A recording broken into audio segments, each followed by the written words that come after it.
Welcome back to the 10-8 round podcast, constantly under surveillance by the federal government. I, as always, am your humble narrator, Zach from Filthy Philadelphia, a.k.a. the Blue Collar Batman. I am joined once and always by the incomparable Coltrane.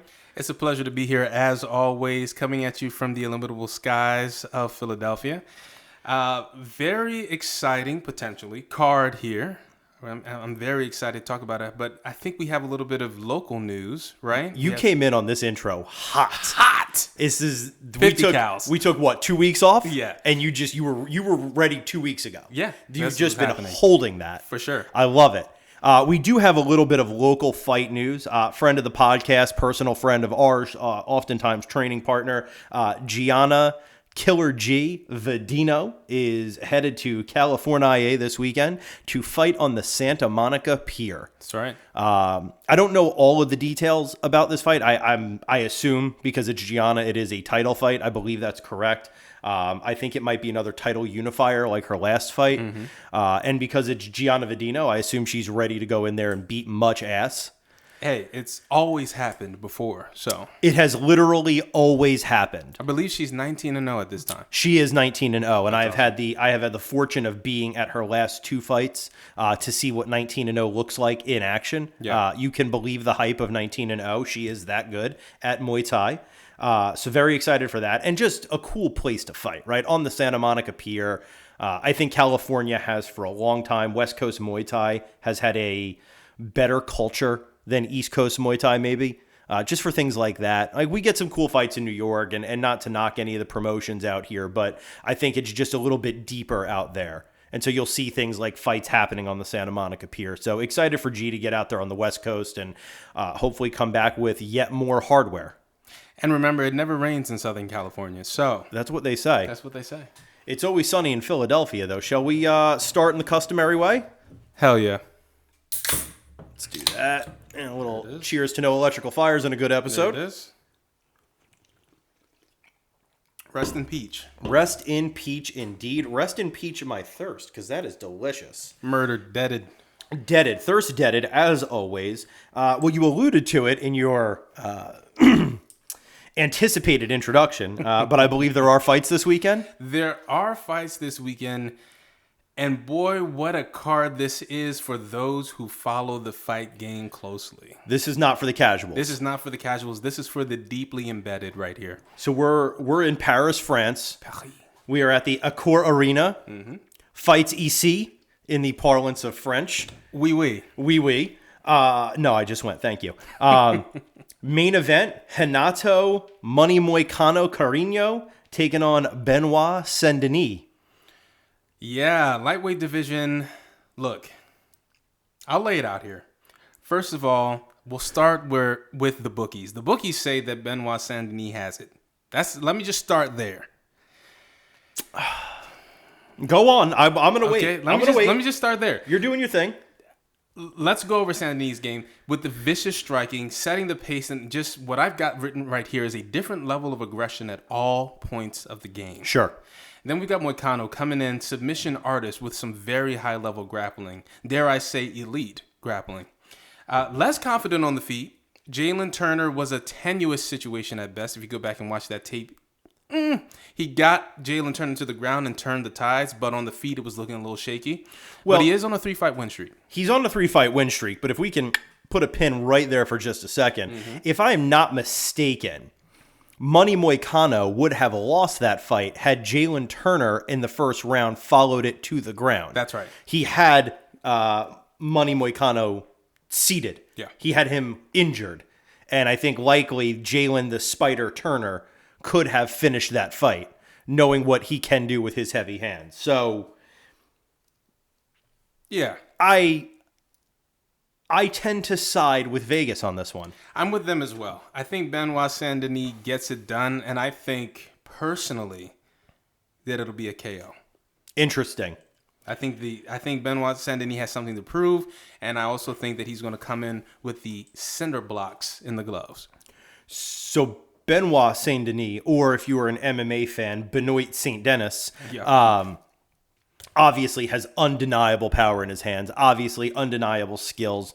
You alluded to a constant forward pace. It was French special forces. Who knew France had special forces? But they do, and Benoit Saint-Denis was a member of it, the God of War, as he is known colloquially. I wonder if there's not an outside Money Moicano chance, though, because he does not have the benefit of self-awareness. He does not have the fear button. He will just keep fighting. On one hand, I look at what Jalen Turner was able to do in the first round of their last fight, and the fact that he probably could have finished it. And I think if Jalen Turner can do that, I have to believe that Benoit Saint-Denis can do that. Sure. But on the other hand, Money Moicano is just never out of a fight. Ever. Yeah, hear me right now that I'm not saying it's going to be a wash. I don't think it's going to be easy. And I think if the God of War wants to come in hot, he's going to get met with some stiff opposition, we could say. But I'm still leaning with Vegas, but I would be pleasantly surprised if Money Moicano could just get him in that RNC and hold on for dear life. Sure. Dustin Poirier obviously derailing the Benoit Saint-Denis hype train. He was being talked about as a title contender until Dustin Poirier, after some moments of not being silly and jumping the ghillie, was actually able to knock him out in round 2.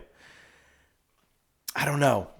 This is hard for me to analyze from any sort of MMA math position. Right? Off the strength of the records, Benoit Saint-Denis has a better record. But then you look at Money Moicano, he's not lost to anybody who's not somebody. Right? RDA, Rafael Fiziev, Chang Sung Young, Jose Aldo, Brian Ortega. Those are his losses.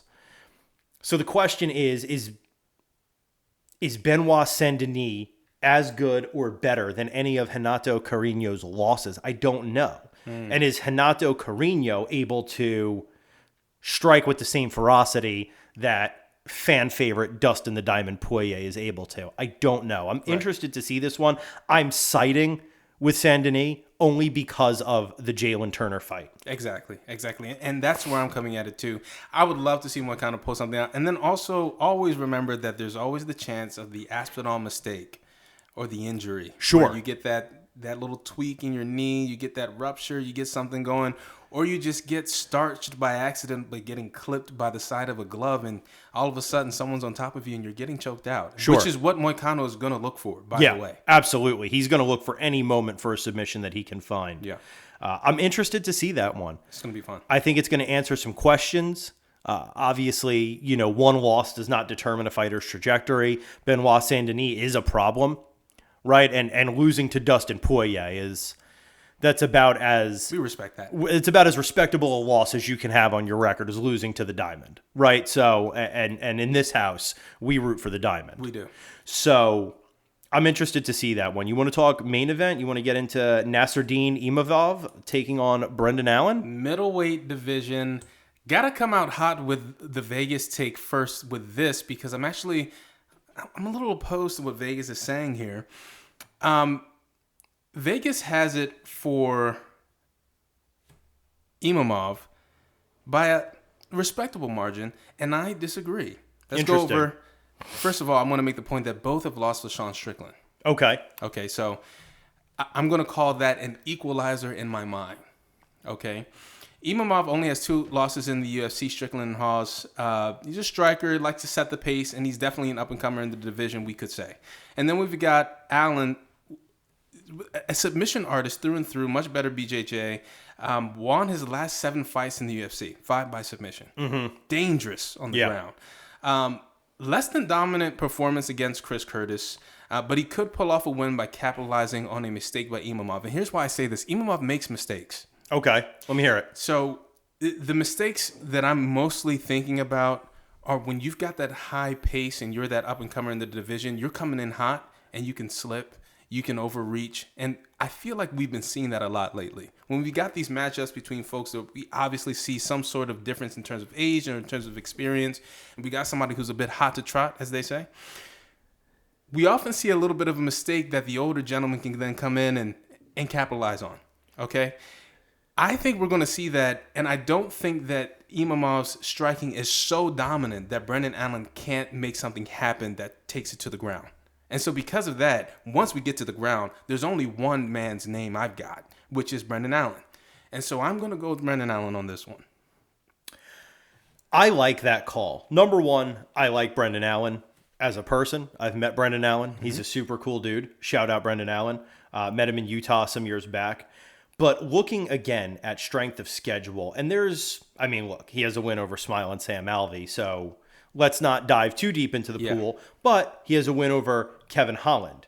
He has, and I'm going to count him here because it's worth counting. 1, 2, 3, 4, 5, 6 wins by rear naked choke. 7, 8,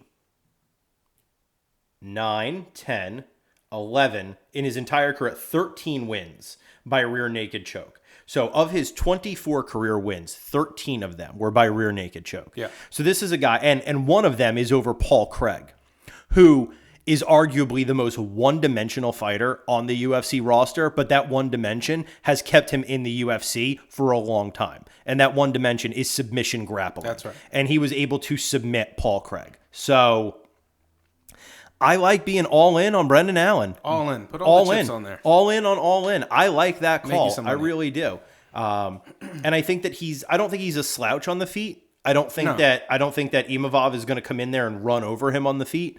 And so I think it's just going to be about Brendan Allen biding his time and waiting for that moment where he can get in there, get this to the ground, and sink in a rear naked choke. I like that call. You want to talk about Kevin Jousset, Brian Battle? Kevin Jousset, yes. Air Jousset. Welterweight division. First of all, I always like to see a fighter with a judo background. Sure. It's only his third fight in the UFC. Extraordinarily strong strikes with a solid chin, giving his background. Very confident on the feet, and then also confident, clearly, with some ground and pound, getting folks on the ground. And then you've got Battle coming in, graduate of the Ultimate Fighter, and he's got submissions in the UFC, so I'm feeling like this could be a fun battle wherever it goes. No pun intended.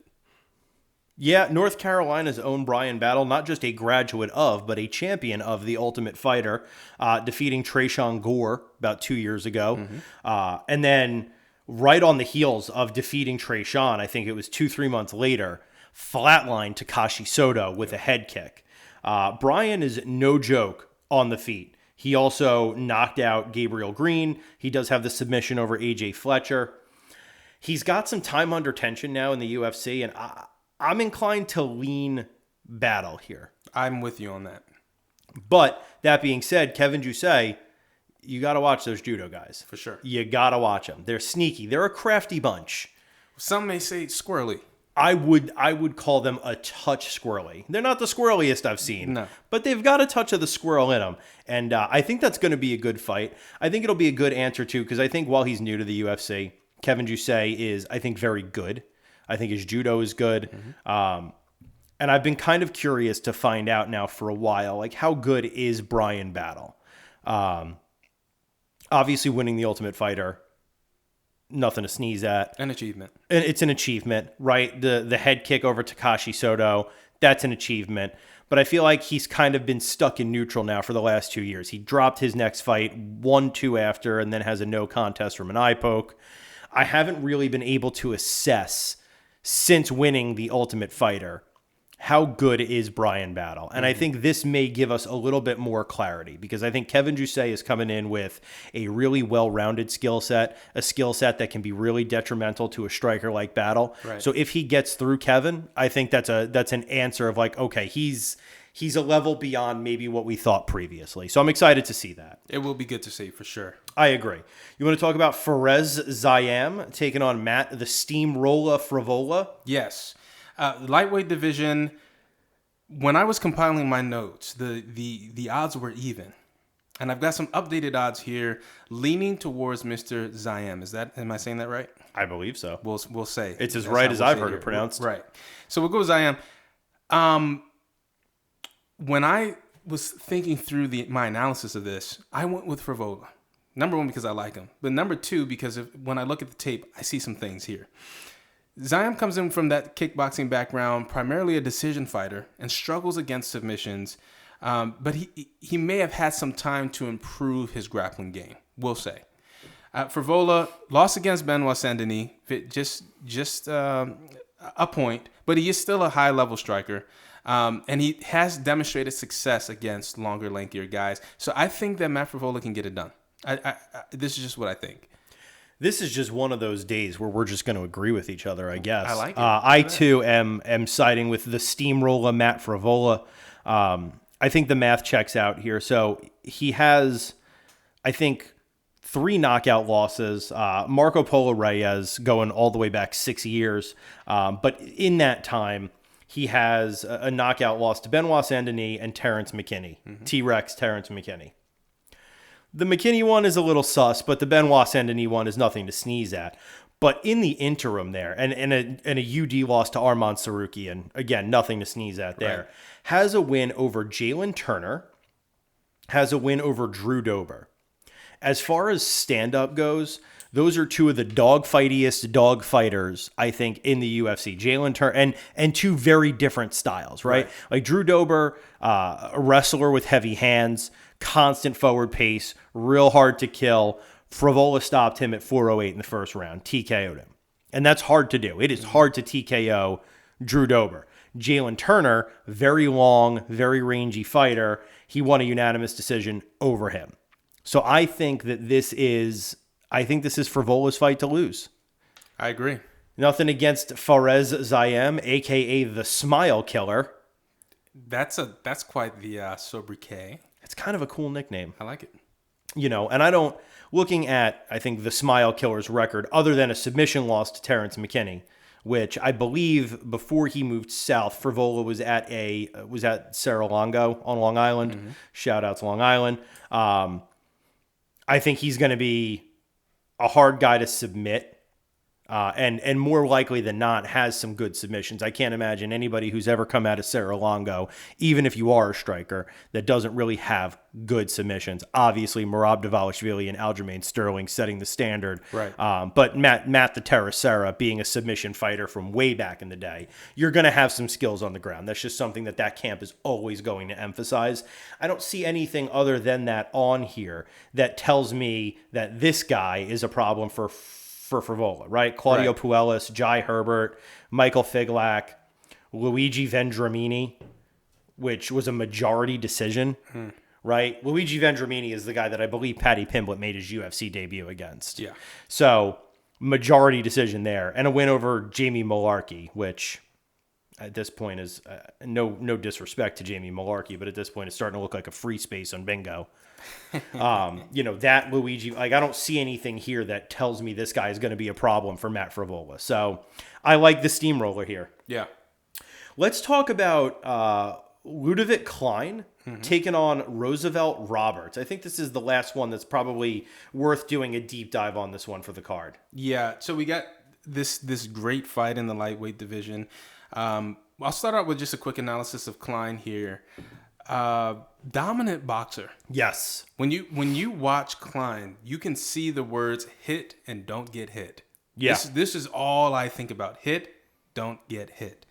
Heavy hands and feet, aggressive high output style, and he's also got that ground and pound wrestling just so beautifully on point. I mean, it's technical, it's fun to watch, and it's very aggressive. And then you've got Roberts. Okay. He's got some.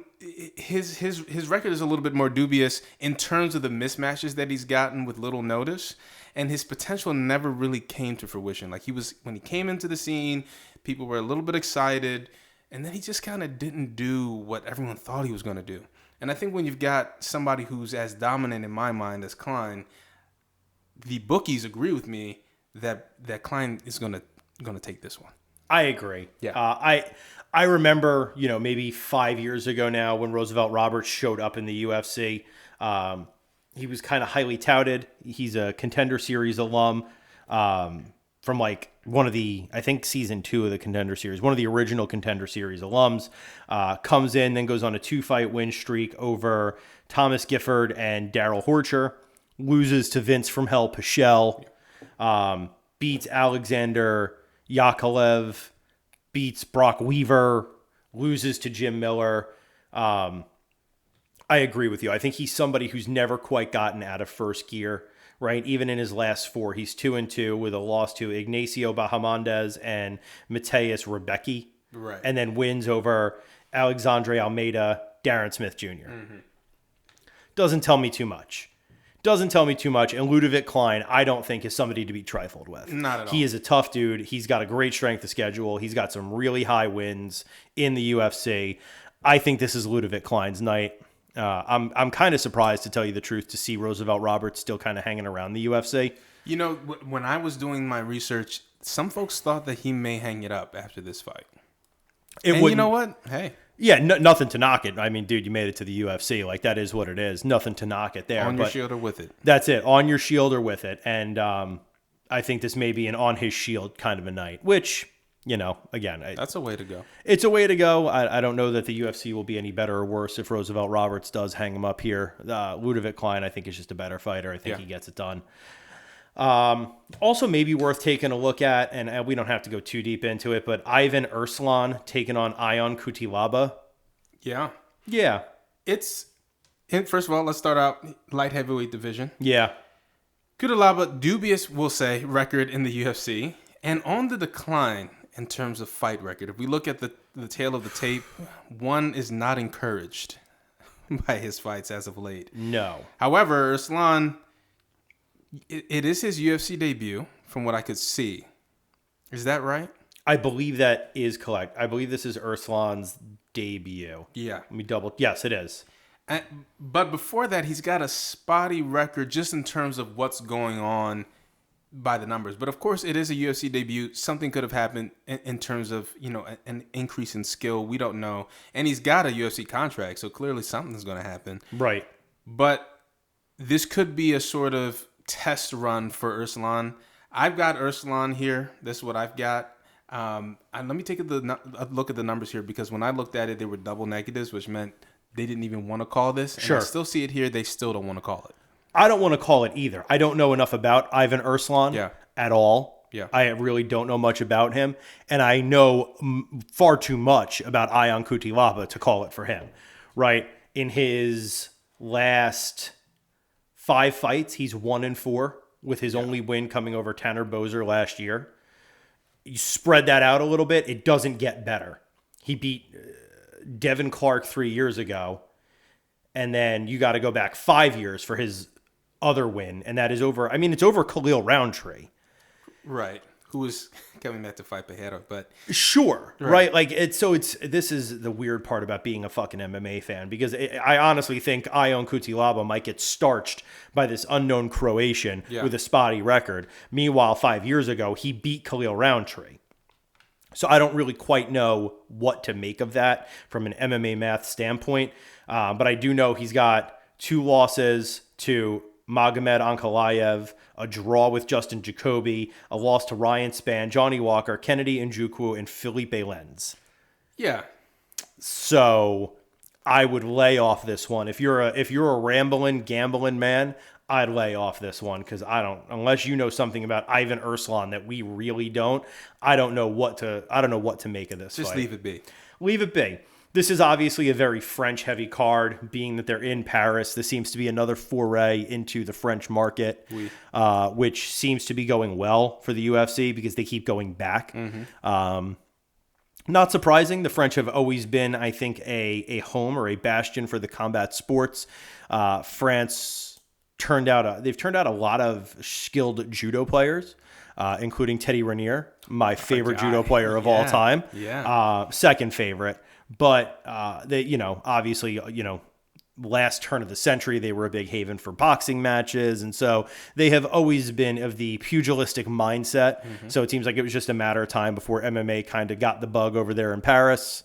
It seems like the Parisians have followed suit. A lot of French fighters on this card. I don't know a ton about a lot of these French fighters. Seems like they wanted to stack it with hometown crowd people. You can't blame them for that. But I don't know enough to tell you to gamble on them, so I would stick with the places we went to. Don't go to these dark corners if you're not ready to suffer the consequences. The alleys of Paris are not for the weak. No, they are not. Sacré-Cœur, Montmartre, be careful. Be careful out there. That's right. That's right. You like how I whipped out a little geography. You think I haven't been to Paris? I've been. Listen. No one's doubting your worldliness, okay? All right? Think I wasn't doing Muzzy back in the day. Je suis la jeune fille, all right? I'm all about that. Tu es la jeune fille. That's right. I like that. I'm on my Duolingo, all right? Click. Yeah. Tap. That's what it is. Je parle. Un peu?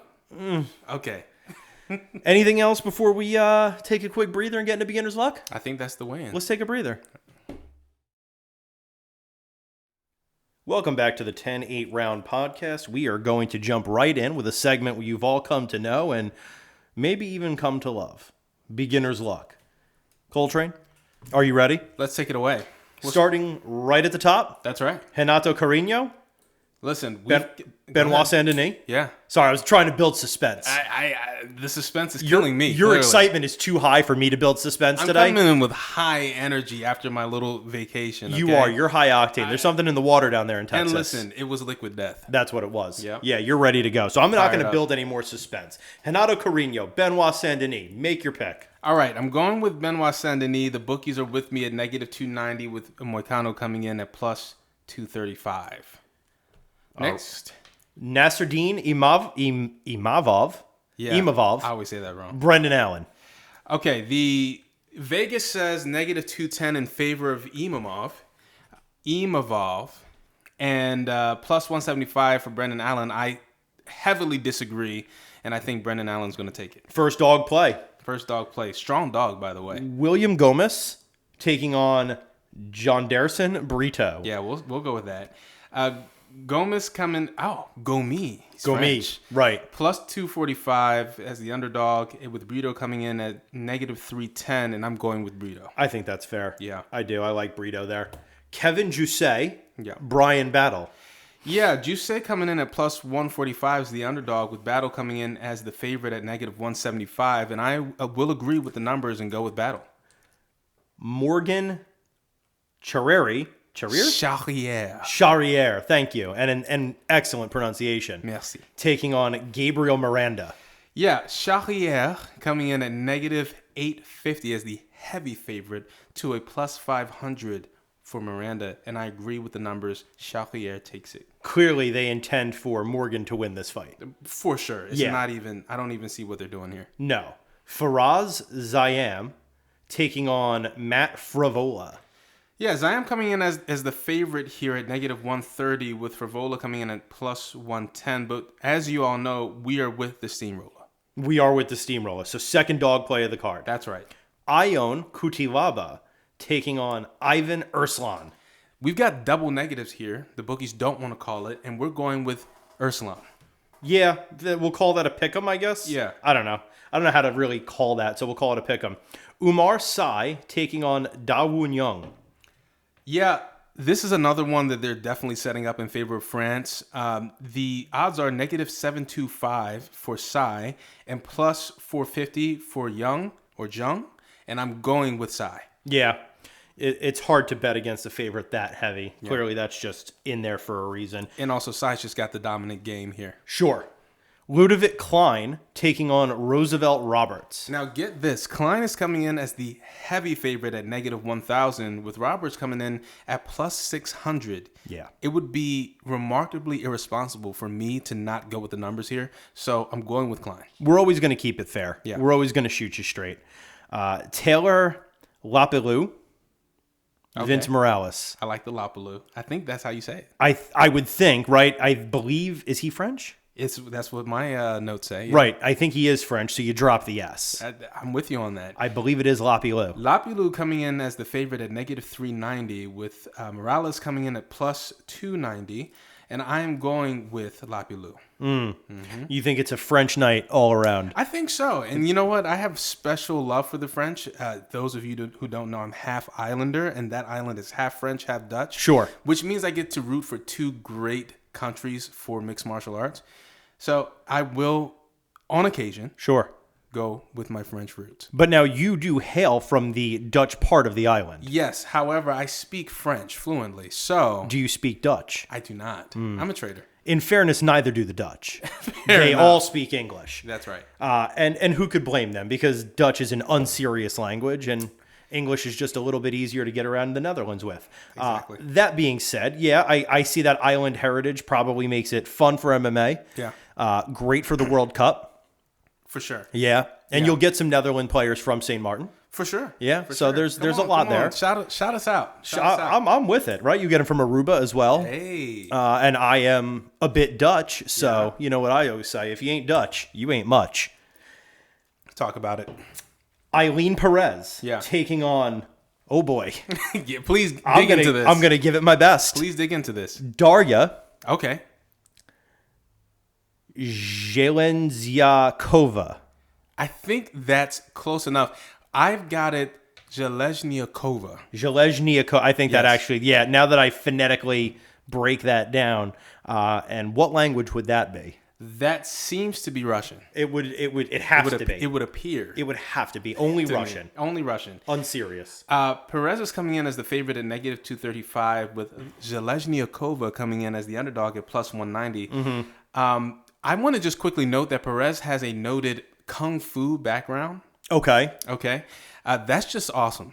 I'm not saying it's helpful. I'm not saying it's good. I'm not saying it's proven. I'm just saying it's awesome. There aren't many. Right. Kevin Holland There you go. is a kung fu guy. There he is. And I believe, in addition to being a leg lock specialist, so is Paul Craig. Is that so? I believe that's correct. So every once in a while, you do get a kung fu practitioner Yeah.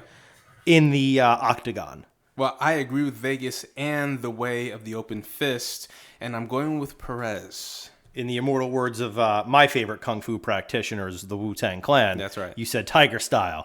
Got it. Daniel Barez taking on Victor Altamirano. Yeah, that's right.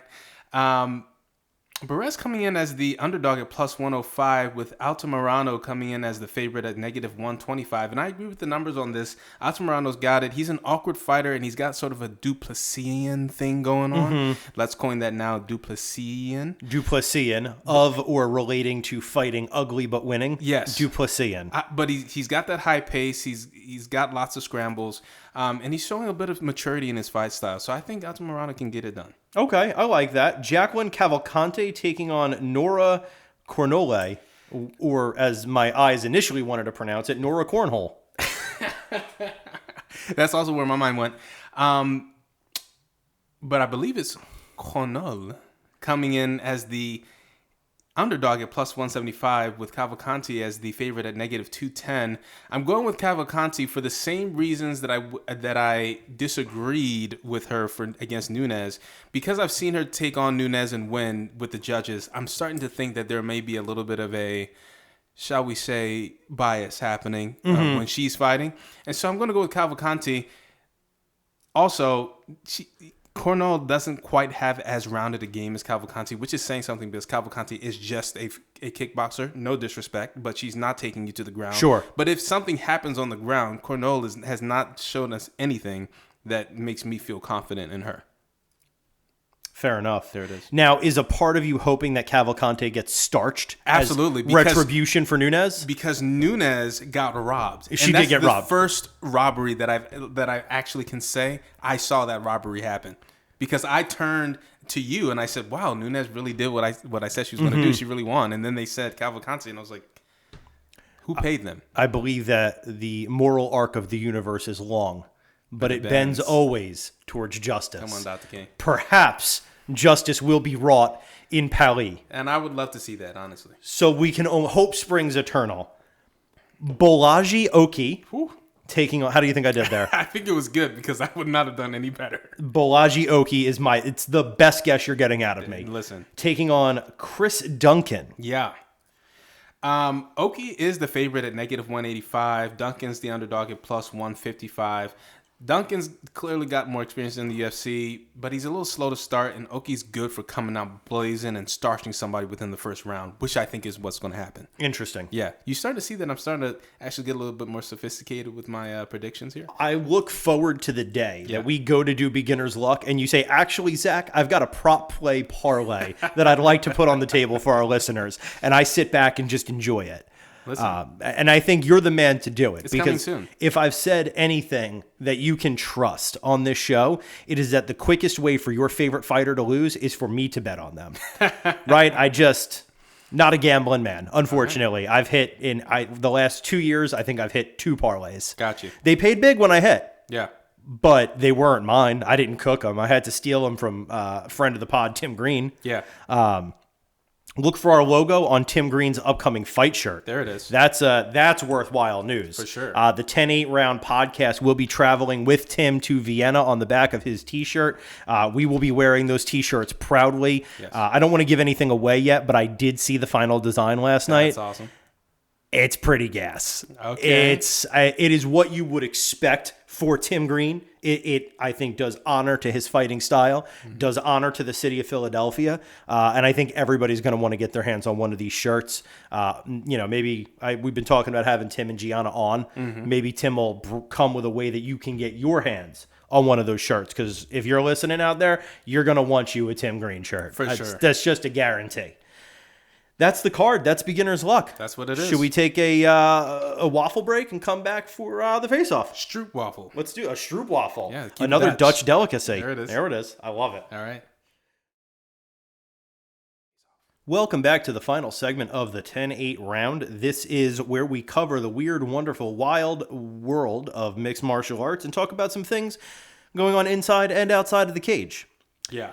I believe I know where you'd like to start, and that is traveling outside of the octagon. That's right. And onto the mats for a little bit of dramatics that seem to be unfolding, dramatics that seem to not want to die, and that is the current feud between Andrew Wiltsey and Tom DeBlas. Let me start out by just saying Sure. that I'm a practitioner of jiu-jitsu, and I love jiu-jitsu. You do love jiu-jitsu. But I was not hip, as my grandfather would say. I was not hip Sure. to the culture and to the things that were happening in jiu-jitsu until very recently. Like, I would just go, and it was, like, cool, and I was a Jocko guy, and it was whatever. Now I get to see the very wild, wonderful world, as you said, of mixed martial arts, specifically the jiu-jitsu crowd. I feel as though I play a large area of responsibility for introducing you to the fuckery that is the sport of jiu-jitsu. And I can only say that I regret it deeply, because you were so alive for the sport of jiu-jitsu. Yeah, this is what was happening. And your world really did exist in the confines, the 4 walls of North Star MMA. Yeah. And you, a smile every class. That's all it was. It was just a smile. Winning or losing on the mats, you were smiling.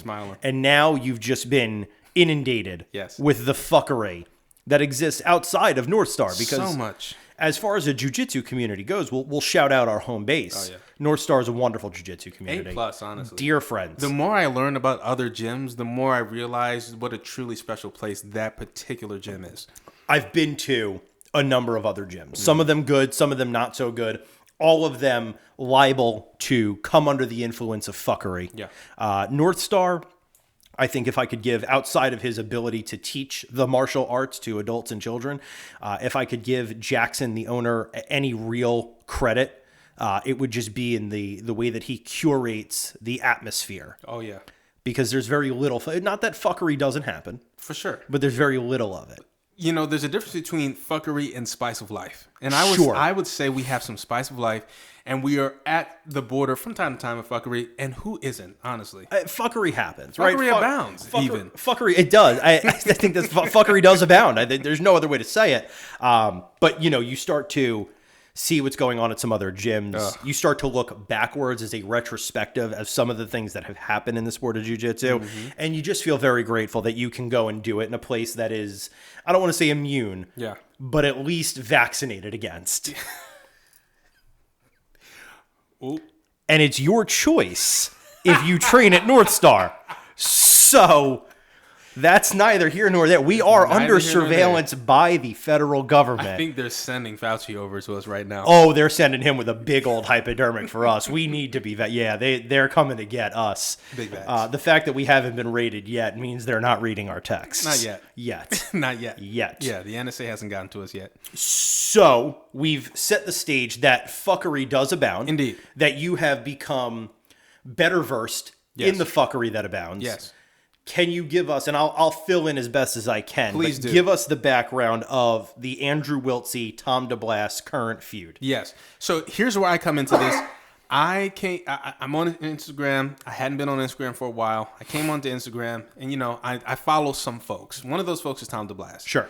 And one day I'm just scrolling. I see Tom DeBlass come up, and he's got something that basically says, "Hey, there's somebody talking about me outside of my name. Which is these are fighting words."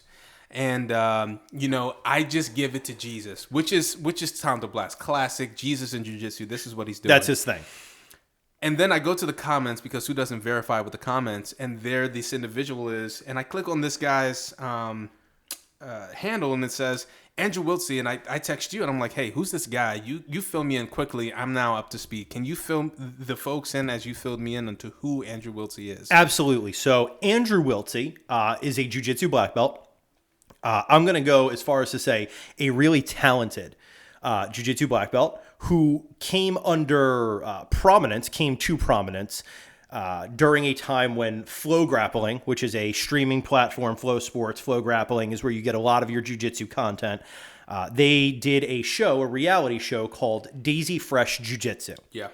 Daisy Fresh Jiu-Jitsu told the story of Heath Pedigo and his team, Pedigo Submission Fighting, who at the time had really nothing to their name other than this old laundromat, which had been known as Daisy Fresh, where they had laid down the blue mats and they had begun training. But they got notoriety because a lot of the people who trained there lived there. And a lot of these guys were from less than ideal backgrounds. Yeah. Andrew Wiltsey and his brother Bird Wiltsey included. And they really just gave their life to jiu-jitsu. Yeah. And they trained it 24/7. Show Your Roll came in and sponsored them. Jacob Couch, the Hillbilly Hammer, is a product. Michael Pixley is a product. A number of other competitors whose names are escaping me, but are very talented competitors. They're all products of Daisy Fresh, otherwise known as Pedigo Submission Fighting. And during that show, right, these guys, now Daisy Fresh is gone because these guys have moved into a real facility. But the show became really popular because it was a very blue-collar approach to jiu-jitsu. Andrew Wiltsey became popular because at the time, he was probably the best competitor that they had, very known for his buzzsaw passing. Andrew Wiltsey also, I think, has always been very open about his mental health struggles. Mm-hmm. And I think what we're seeing right now, just to add final context before you fill in the meat on these bones, I think what we're seeing right now is that Andrew Wiltsey is having a struggle with his mental health. Yes. And that's where I sort of come in, is I come in right just a cold plunge into the struggle with the mental health, which I think is the big takeaway here. Right. But let's get into the drama, because that's why we're here. It is. It is. So Andrew Wiltsey comes on, he starts making these accusations. Now, first of all, I want the folks at home and in the cars and on the mats to understand that the accusations are neither clear nor concise, but they do consist of things related to grooming, abuse, physical abuse, things that are already a little cloudy from time to time, but in this particular context, because Andrew Wiltsey was struggling to communicate effectively, really came across as just left field for me specifically. Sure. And I tracked this story for journalistic purposes. Sure. For hours and hours, because that's how much content was out there. And I really wanted to deep dive on this, because this is the first time I'd seen a controversy that touched someone that I was sort of invested in as a jiu-jitsu practitioner, and that's Tom DeBlass. Mm-hmm. So Tom DeBlass caught a stray after Andrew Wiltsey starts talking about Jacob Crouch and Heath Pedigo as being these abusive figures, we'll say. That's his accusation. And a part of that, and what sort of left me a bit frazzled, is that he also said Gordon Ryan is a douchebag, and he did what he did with Nikki Ryan and Gordon Ryan's wife. These unsubstantiated as of right now claims of dubious things happening between that trifecta. Sure. And yet he decides to take that time to say that Tom DeBlass is sort of a poser, and that Andrew Wiltsey reached out to DeBlass for help when all these sort of abusive things were happening at Daisy Fresh, which once again, these are alleged things, because you'll see at the end, I don't know if we can trust the source as much as we like to. And DeBlas hit Wiltse with the Jesus in Jiu-Jitsu move, which is a classic and also a very mature move for DeBlas, because a year ago, he would have said pull up. Sure. Ocean City, was it Ocean BJJ? Ocean City, Ocean County BJJ. Ocean County BJJ. And it would have been what it was. Sure. The DeBlas said, hey, I hope you're getting the help that you need. As we're moving through the story, it gets clearer and clearer that Wiltse's facing two things, that mental health struggle, but also clearly something happened that he wasn't comfortable with that he can't quite articulate. This is what I come away with. But he's got this community of folks on Discord, because I went deep. You went deep. I can see you went deep. Okay, I went super deep. He's got Discord folks. He's got Instagram folks. All these folks who just follow. And so he's kind of in this echo chamber, is what it seems like, because he's just releasing content. He's got a YouTube channel, and he's just hours and hours and hours of him talking. I didn't watch all of this, but I did get the main points. A week or so later, I'm scrolling. Wiltse apologizes to DeBlas. Right. And asks him for help with a mentorship series. And that's when I started to say, okay, maybe this is dubious. And then we get further because DeBlas says, hell no, but peace. Right. But then a few days later says, hey, Wiltse's a weirdo. And he will quote unquote fuck your students. Now, I thought that was a big escalation until he then posted a video in which Wiltse says, invite me to your gyms, show me a good time. You don't need to pay me, and I'll fuck your students. Okay. Okay, so really let that settle in. That's where I've been for the past couple of weeks, is trying to parse through this. To piece this together. Yes. So, if you're listening to this podcast and you know Coltrane and I outside the context of this podcast, meaning you know us as individuals, you know that regarding any grooming allegations, I will take no position on that, right. Because of my life outside of these four walls, outside of the Area 52, constantly monitored by the federal government. Indeed. What I will say is I have not heard those allegations echoed by anybody else. It's my sincere hope that there is no truth to it. Yeah. Because if I am a fan of anything in the sport of jiu-jitsu, and I'm not a fan of much other than the actual jiu-jitsu, but if I'm a fan of anything, it's what Heath Pedigo did in Mount Vernon, Illinois. I really thought that it was something special. It seemed like he gave a lot of guys who had really rough times in their life a place to go, a community to belong to, and something to aspire to. Right. And the Jacob Couch story, which everybody loves because he grew up in a trailer in Kentucky, I believe was a mid-level high school wrestler, maybe, but was, nothing special beyond that. Yeah. But he showed up to Daisy Fresh. He put his faith in Heath, and now Jacob Couch is, competed at ADCC trials. He gets all of these who's number one matches. He's a tremendously talented jiu-jitsu competitor, fan favorite, and that's one of 100 stories that have come out of Daisy Fresh. Mm-hmm. So I hope that is untrue. Yeah. I like Andrew Wiltse. He seems like in spite of his struggles, he has always at least seemed or portrayed himself as a good guy. Mm-hmm. This I'll fuck your students thing is news to me, so I may have to do some research. Hey, it's all still there. If you go to all these folks on Instagram, you will see exactly what I saw. Sure. If you go to Andrew Wiltse's YouTube, you will find the information that we just conveyed to you.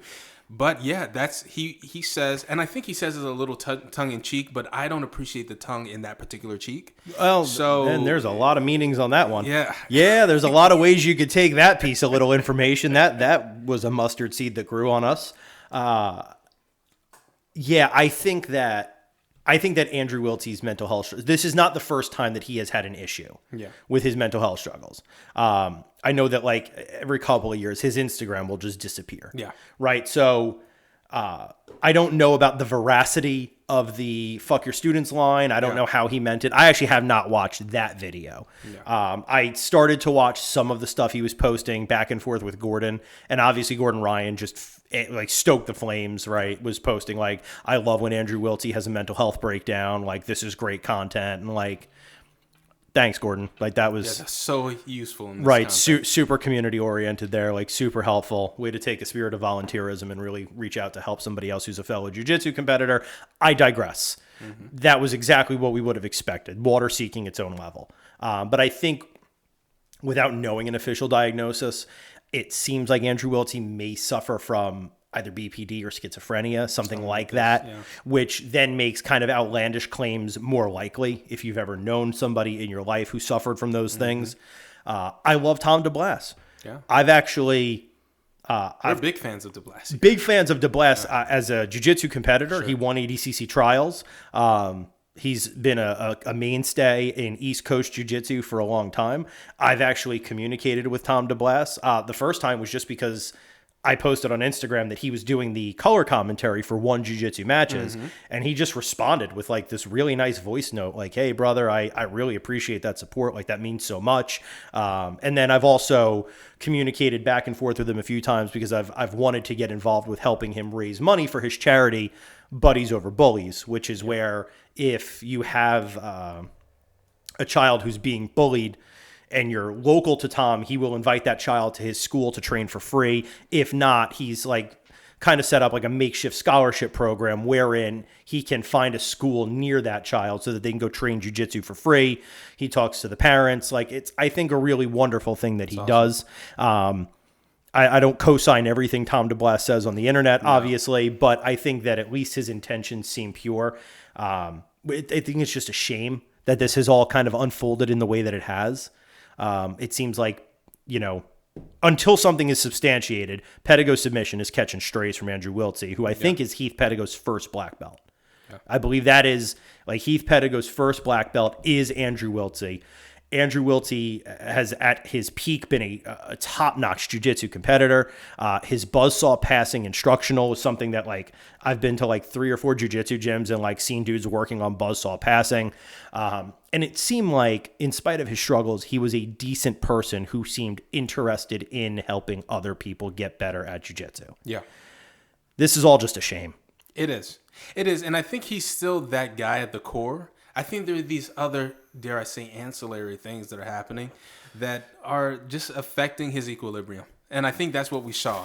I do think it's important to note that for me, my conclusion was, and of course, everybody, assess this as you will, jiu-jitsu's just a game that some of us choose to play. Sure. It's a great martial art. It's fun to do, but all kinds of people can do it. Yep.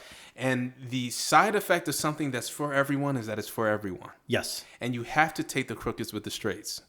You have to take the crookeds with the straights. Now, who's the crookeds and who's the straights? That's for you to decide. And I advise everyone to keep those eyes open. Train at places that you feel safe in. I love North Star. You love North Star. That's where we're at. This is a plug for North Star. Come through. Check us out. But then also, the unhinged side of jiu-jitsu shows how dark the culture can be and why some people may stay closer to like the kind of practitioner that I like to be, which is I like to get fired up about training. I like to look at instructionals from time to time, and I like the memes. And then anything else relating to jiu-jitsu happens in person with real people. Correct. And that's my jiu-jitsu experience. Yeah, I think that's fair. Yeah. It is getting into the fuckery of jiu-jitsu, and we talked on this with the saltiest, squirreliest man we know, Matt Geiger. That's right. It's the side effect of something being counterculture for so long. Yeah. Is that within the counterculture there are shadows. Within those shadows there are things that get covered up. There are things that are problematic. This is that example. So I can't blame Tom DeBlass for telling Andrew Wiltse, like, hey, kick rocks. Yeah. Because Tom obviously has a brand he has to protect. I hope that somebody in Andrew Wiltse's life can help him out. Yeah, just pull him aside. You know? Yeah, or whatever. Yeah, or whatever. Or whatever. Yeah, absolutely. Greater levels of intervention may be needed at this point. I don't know. That's not for me to say. I'm not a mental health professional. I just play one on TV. So... Also, important to note, DeBlass is now the VP of One Grappling. Yes. Which is awesome. He is a VP of One Grappling. He was there when him and Renzo Gracie presented Chatri with his black belt. That's right. So, yeah, he is firmly cemented in the One FC camp. You want to get back in the octagon for less fuckery? Please. Let's talk about fun fuckery and not, very serious fuckery. Fun fuckery abounds. The UFC announced that Chase Hooper, the streaking Chase Hooper, will be stepping into the octagon to fight Clay Guida. And I think fuckery abounds. I think fuckery definitely abounds. Chase Hooper is, if we did something like this, like he's my comeback star of the last few years. Mm-hmm. Chase Hooper, for a long time, was very one-dimensional in his fight game. He was very much a jiu-jitsu guy. He was very much I will sit on my ass if I can. Yep. But lately, right after getting TKO'd by Steve Garcia 2 years ago, Chase Hooper has been born again hard. He is a new man. He is, has not lost since getting flatlined by Steve Garcia. He's got 2 submission wins and a unanimous decision in a row. But if you've watched them, that doesn't tell the whole story. He is drastically more competent on the feet. He is bringing heat with the hands to strikers. Chase Hooper is born again hard to pack the gear in the UFC. That's right. So why in God's name would you have him fight a 40-something-year-old Clay Guida? Because there is no win here. If Chase Hooper beats Clay Guida, he has beaten an aging star on the worst end of his career. And I don't think it advances Chase Hooper's star at all. I don't think it helps us learn any more about Chase Hooper, who is 25 years old. Mm-hmm. I don't think it helps his career all that much to beat Clay Guida. But you're tempting the MMA gods to be vengeful. Yes. Because Clay Guida, on his worst day, will fight you without a shirt in a cage somewhere. He's that guy. He does not care. He will fight you. He will try to wrestle fuck you. He will try to ground and pound you. He will stand and trade with you. That is Clay Guida. That's he's from a different era of the UFC. Well, so he's from an era, going back to UFC 64, right? He is from... I don't know that I have an era because I've been a fan of MMA as long as it's been a mainstream sport, but he's from an era where I was watching MMA a whole hell of a lot. And he was, never championship material, but he was always that dude who will fight you morning, noon, and night. And I've met Clay Guida. He is that guy outside of the cage. I believe it. I met him at a Fury grappling event in South Philadelphia after he competed against Alex Caceres. I was actually having a conversation with Alex Caceres outside the 2300 arena in South Philly. Shout out Pennsport. And here comes Clay Guida looking like he just left high school wrestling practice in 1987. Yeah. Right? He had this like Chicago Cubs duffel bag that had to be 40 years old. Sure. It had to be. Sure. Had on the sweats with the hoodie, hair sweaty and matted, has a Bluetooth speaker playing, I want to say it was like Poison or White Snake or Rat or something like that. Comes around the corner just a mile a minute. He's just competed in a very intense grappling match. Mm-hmm. Comes around a mile a minute, grabs my hand, introduces me to his dad, asked me to take a picture of him and Alex Caceres, and then is talking me through how to use the iPhone to take a picture. There it is. And I was like, my guy, I know. Please calm down. Couldn't stop moving. But Clay Guida, he doesn't care that he's on the tail end of his career. He doesn't give a shit. He'll go in there and bring it to Chase Hooper, and Clay Guida believes he should win that fight. Yeah. And you know what? He just fucking might. He might. He just might do that. Which would really fuck up Chase Hooper, by the way. Right. Who's gaining momentum right now. Yeah. He is getting better. It's a choice. It's a choice. The fuckery abounds with this choice. It's running at full speed. This is some silliness to me. This is absolute banana pants. I can't call it. I won't call it. I think it's dumb. Yeah, they're fighting in December in Las Vegas, December 7th, UFC 310. We will be very tuned into that one. They are going to do the damn thing. And I just... I could say more, but what more could I say? I think it's dumb. I think it's dumb. I mean, Nick Diaz fighting Vicente Luque. My toxicity is going to be through the roof. Michael Chiesa is fighting Max Griffin. My Anthony Smith's fighting Dominic Reyes. My toxicity is going to be through the fucking roof. Yeah. I will get delusional about the Diaz brothers. That's gospel right there. If there's anyone who you should get delusional about, it is the Diaz brothers. If you know anything about my fandom in MMA, it is always War Diaz. For sure. It is always Stockton time. I'm just warning the audience now. Do not. not look to me for a well thought out feeling about the Vicente Luque Nick Diaz There's fight. no math involved. No, it's Nick Diaz. I'm telling you right now. It's September 26th in the year of our Lord 2024. That means that we have about 2.5 months until Nick Diaz is set to take on Vicente Luque. I'm calling Nick Diaz right now. Diaz Army, ask about us. Last piece of news. It looks like Jon Jones and Stipe Miocic are finally going to do the damn thing under the bright lights of Madison Square Garden in New York City. Finally. It's going to happen. Yeah. But Come on. they've announced a backup fighter. And who is it? All I'm going to say right now is Stipe Miocic has an opportunity to do the funniest thing in MMA. Pull out with a big toe injury because the backup fighter is none other than Hands of Kerosene Tom Aspinall. That's right. Wow. You know what? Part of me wants to see Stipe Jones just to see it because now the hype is undeniable. At this point. But part of me also wants Stipe to just say, you know what? My pinky got fucked up in practice. I got a bum. And I know Aspinall. Look, Aspinall thinks he's the backup, but in his mind, he's the primary. He's the guy that's going against Jones on that particular day. He's training as if that fight is on. I know this to be true. I saw a video of Tom Aspinall looking more stealth than I've ever seen him look before. I was afraid of the video, Tom. This guy doesn't even look like the weight class that he's at. No. It is insane, this guy. I don't think, and I'm plagiarizing this from, I believe, Chael Sonnen. I saw cut a video on this one. He said flat out, neither Stipe nor Jones intends to fight Tom Aspinall. No. So if someone's injured, everyone's injured. Yeah. And I am inclined to agree. I think at this point it's beyond dispute that Jon Jones has no intentions on fighting Tom Aspinall. Zero. I think it's more likely that Stipe would take the fight. And honestly, that'd be the honorable thing to do. Right. That'd be the honorable thing to do. But Jones knows that this is his last fight. Yeah, without question. This is his last fight. He's got to make a fight happen. He's got to make a fight happen. Yeah, this is it. Because if not, he will go out in shame. Yeah. Because that's where we are now. Yeah. It's an active shame. Walk through the freaking town. We're throwing shit at you and you're naked. It's shame. Shame. Yeah. I don't know that either of them intends on fighting Tom Aspinall. Yeah. But man, Stipe Miocic has an opportunity to do the funniest thing in MMA history by pulling out of this fight. And I need it to be like a couple days before. Because Tom's going to be ready. Yeah. He's in camp right now. He is ready. I have to tell you, when I saw that picture, I was afraid of this man.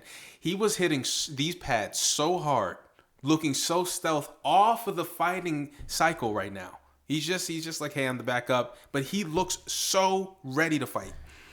I want to see that. Yeah, it's not going to. Yeah, I know. But I want it. Yeah. And because we want it, it's a guarantee it's not going to happen. There it is. Have we covered enough fuckery? We've covered the majority of the fuckery, and it's still not covered. And it's still not all covered. At this point, I could say more, but what more could I say? You got anything else? I am good to go. Then as always, call your mother, tell her you love her, because we're out of here.